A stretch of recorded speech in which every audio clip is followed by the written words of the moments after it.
Terus pas tahun 1793, rencana awal mereka ini tuh dimulai dari kota pelabuhan Toulon. Kota ini kayak pangkalan laut utamanya Prancis. Dan dengan izin mereka ini berhasil ngambil alih kota pelabuhan Toulon. Nah, para atasan yang dengar berita ini langsung ngirim Napoleon sama para revolusioner buat ngusir para kaum royalis. Dan dengan kepintaran Napoleon, dia berhasil bikin kaum royalis ini kocar-kacir. Jadi si Napoleon ini ngambil posisi tinggi, terus pakai senjata artilerinya buat nembakin kapal-kapal mereka. Nah, kemenangan ini yang bikin nama dia tuh naik, viral. Terus dia naik pangkat, jadi brigadir jenderal. Nah, pas tahun 1795, si kaum royalis ini balik lagi, tapi kali ini dia nyerang kota Paris. I'm back, baby. Dan pahlawan pun datang. Napoleon sama pasukannya dikirim ke Paris buat ngekonter para kaum royalis ini.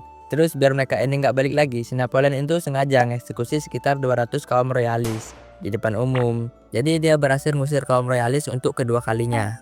Nah, viral lagi lah Napoleon ini. Terus naik pangkat jadi komandan tentara Prancis. Anjay. Tapi Napoleon ini nggak puas. Dia punya ide buat ngebangun kekaisaran Prancis di Eropa. Jadiin negara Prancis sebagai pusat kekuasaan Eropa, terus dia sebagai kaisarnya. Ya simpelnya dia mau nguasain Eropa lah. Serahkan anjir. Jadi dia mulai misinya buat ngeinvasi negara-negara di Eropa. Dan dengan kepintarannya, Napoleon itu menang di sebagian besar pertempuran, yang ngebuat namanya jadi mimpi buruk buat para raja-raja di Eropa. Nah, di sisi lain dari kemenangan mereka ini, kondisi Prancis malah nggak stabil.